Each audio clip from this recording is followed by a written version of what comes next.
Assalamualaikum warahmatullahi wabarakatuh. Sebelumnya perkenalkan, nama saya Bahaji Syafur Rahmat. Saya dari kelas SM 4704. Dan kebetulan untuk mata kuliah PPL ini saya mengambil untuk eh, atau di kelas SM 4703. Nah, pada video kali ini saya akan menjelaskan tentang beberapa langkah-langkah yang akan saya lakukan ataupun yang sudah saya lakukan beserta dengan penjelasan tentang apa yang saya pahami dari langkah-langkah tersebut.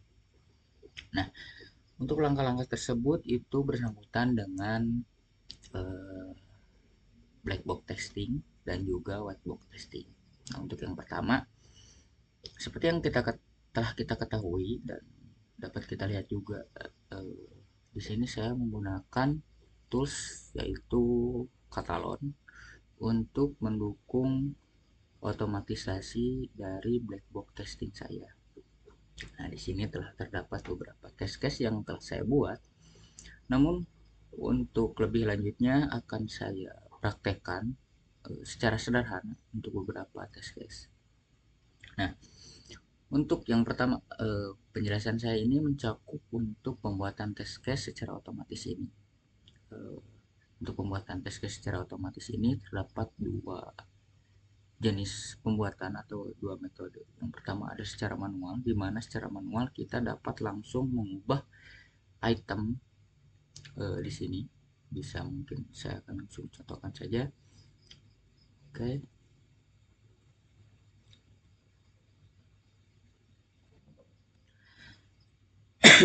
Nah, untuk secara manual ini kita dapat langsung menginputkan item apa saja yang kita perlukan seperti alert, accept alert, atau close windows ataupun juga open browser seperti yang sebelumnya ada di TC1 open browser seperti ini.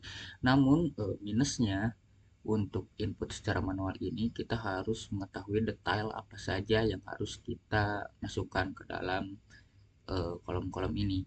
Jadi besar kemungkinan bahwasanya kita inputan yang kita masukkan tidak konsisten atau tidak sesuai dengan kebutuhan yang dibutuhkan oleh web kita. Jadi alangkah lebih baiknya kita delete terlebih dahulu. Kita melakukan record terlebih dahulu untuk memastikan apa saja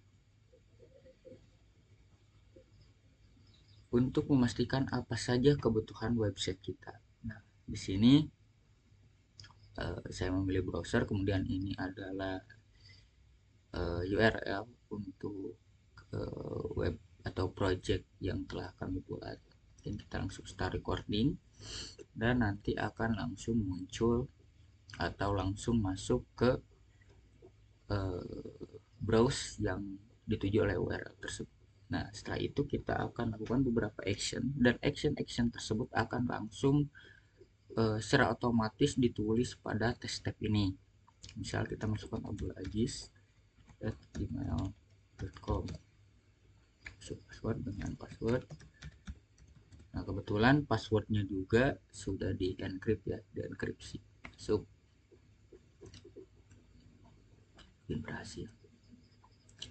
Nah, seperti yang dapat kita lihat bahwasanya step atau action yang kita lakukan yang berhubungan dengan website kita ini akan tertulis di test step ini.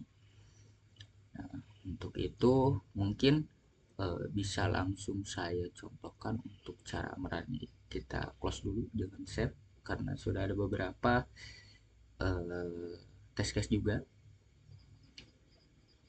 Kita coba test case kedua, input nama kosong. Nah, untuk merunnya kita cukup tekan button run tersebut dan tunggu sebentar karena waktu yang dipakai juga cukup lama ya.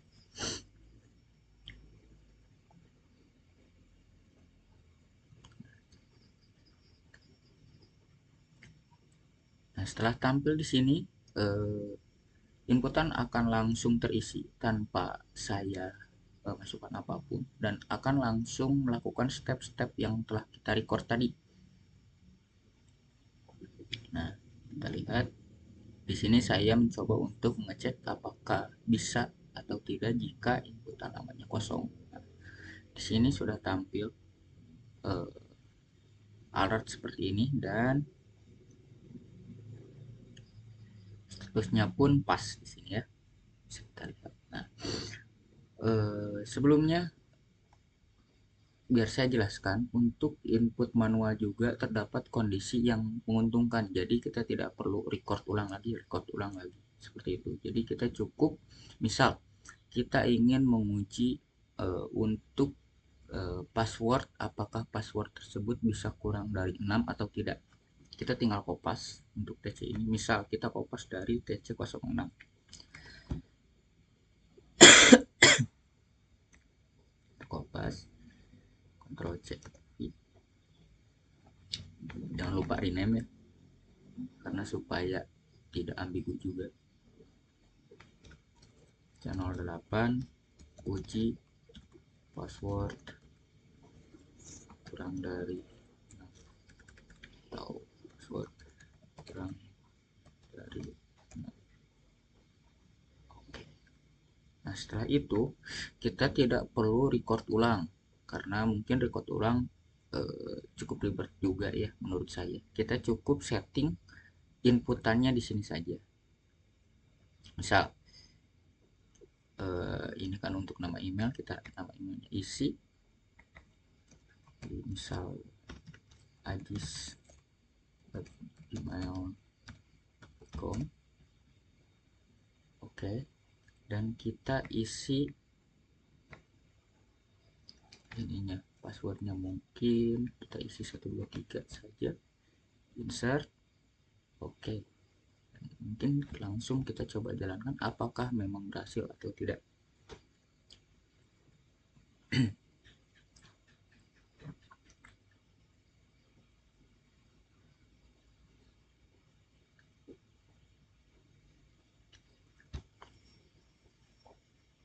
Nah,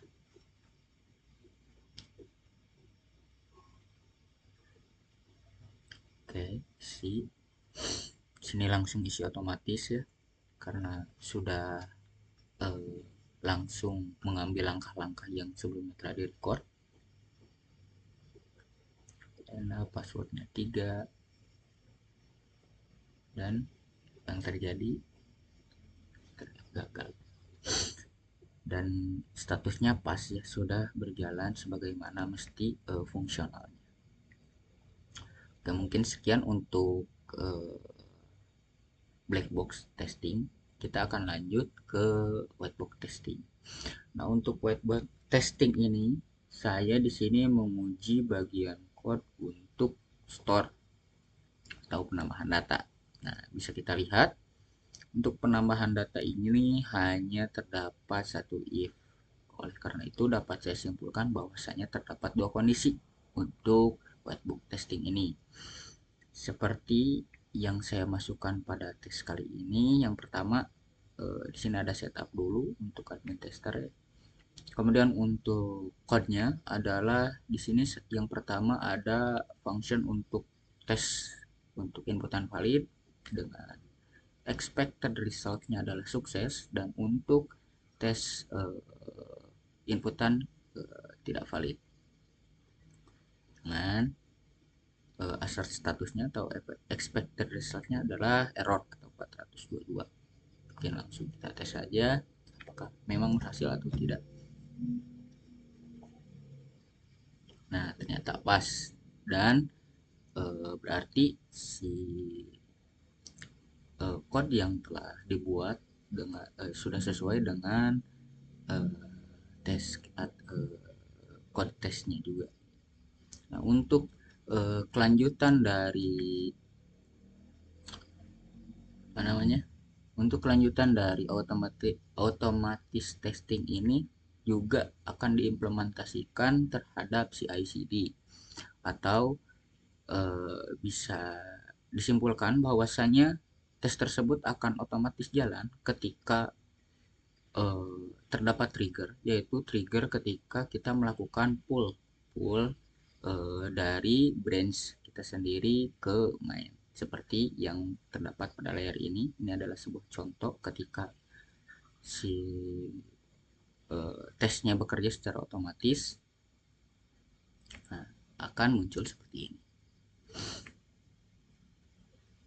Oke, mungkin sekian dari apa yang bisa saya sampaikan. Dan oh ya, untuk tes case tersebut, baik itu dari BBT ataupun WBT, saya sesuaikan dengan apa yang telah saya buat dari tes case yang telah saya buat sebelumnya. Oke, baik, terima kasih sebelumnya. Mohon maaf apabila banyak kesalahan. Wassalamualaikum warahmatullahi wabarakatuh.